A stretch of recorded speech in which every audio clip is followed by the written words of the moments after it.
here we can see a mark running. We were a little bit late with setting the kite. We're a little bit later with setting the kite, but here the kite comes up and boom, here it fills. You see straight away the speed goes up. We round here, we round in some pressure.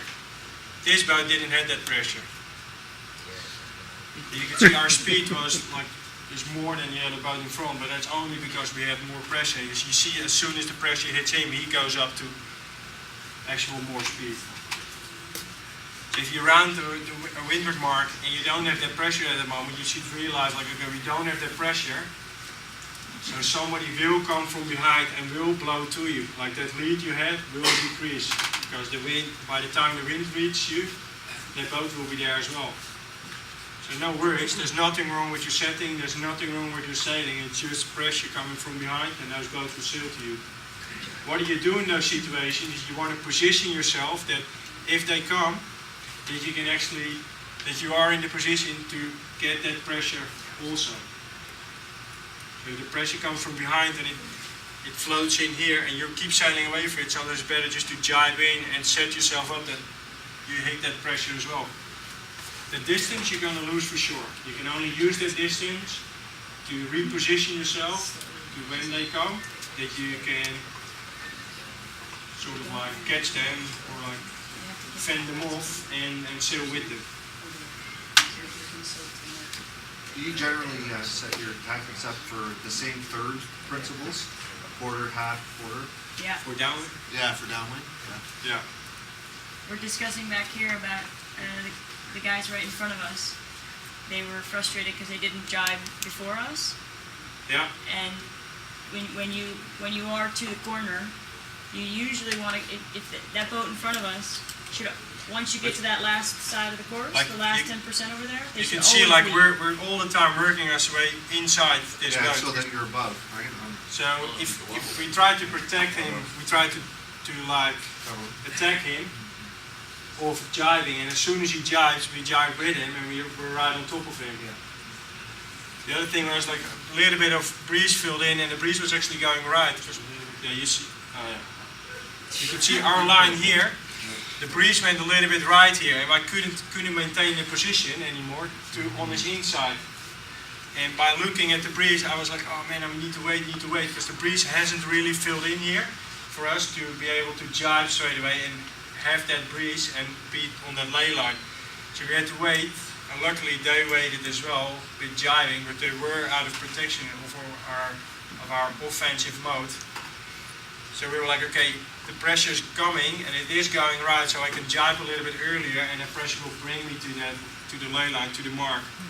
But the idea about the quarter and the half and the downwind is the idea of avoiding ley lines, because if you get that, it's a bit more for monohulls, because the catamarans you don't want to drive so many times.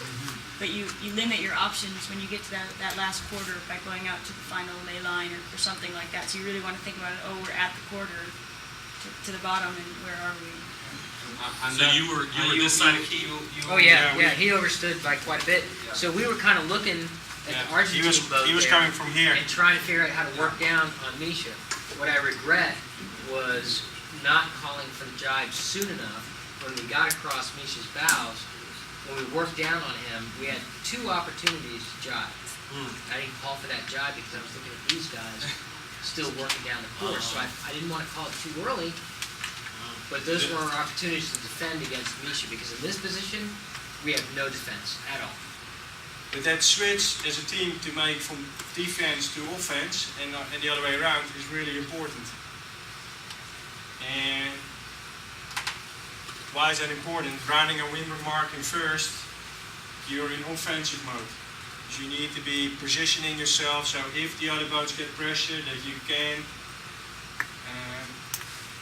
If you're at first, you're in defensive mode, eh? Yeah, Defensive, you said. so that offensive, sure, defense mode, yeah. You want to protect the position you have. And by positioning yourself so that if the others get breeze, that you stay in between them and the breeze and the finish line or the next mark.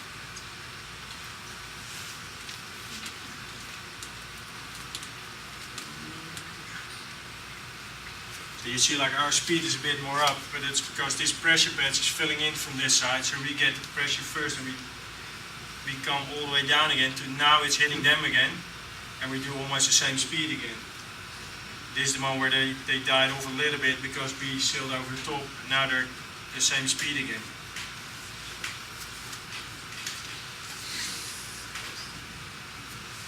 Did you trap easy in that moment? No. No.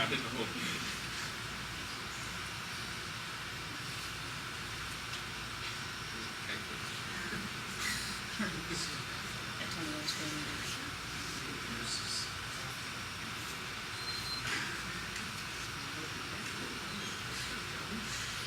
Goes Dennis. Dennis calls Ben. So you had the third this time? You were in first still, third? Yeah. Oh, okay. Oh yeah, he was still quite a bit ahead.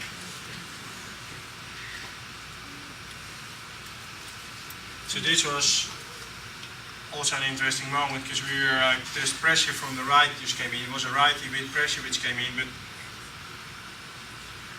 these guys stacked, but that righty with pressure had already, to our opinion, more or less left. So like I think that was, I don't know if that was your decision to go that way. We probably just went around here right behind you. Yeah, we were Yeah. right on your sterns. And you, I think if it was someone else, I probably would have tried to stay with you for a while, but I was like, no way, I'm not going to go hang That was it. And that's Yeah, we tacked for, it was a clearing tack, that was it. Then when Yeah. we came back together, there wasn't as big of a change as I thought there would be. I don't think I should have tacked back over at that point and sailed through all those. You sailed through all those. Yeah, you didn't check through a lot. I think that was a bad choice. We also like I was looking at that stage to that pressure patch and I was like, oh, we just had the righty with pressure.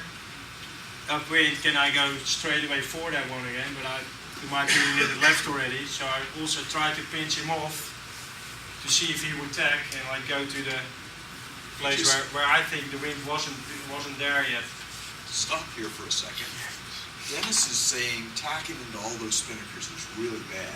Yeah. And you just did it. No, we didn't. No, Yeah. yeah, he's right. It is really bad, and I remember about wind going through the gate and then seeing these kites coming. I was already like whining about it. I don't want to go underneath all those kites because those kites will really hurt our breeze. If we go underneath all those kites, it will really hurt our breeze. So like, yeah, but we just have to go that way. And at that moment, we rounded the mark. You see, we don't do big speeds. We only did like 4 knots of wind there. The wind was so less that if you make the tack there, you saw that Dennis, right? At a really long time, he sailed 2.3 only with his clearing tack, and then tacked back, and he did like 3.7, and then he finally could get up to speed again. Because tacking here was like straight into the waves without any breeze. It was really hard to get the boat going. So, okay, it's shit to sail into the kites. You rather sail normally you would say if you see all the kites coming here, you rather take the other one and stay above it because such a big pack of kites definitely influences the breeze.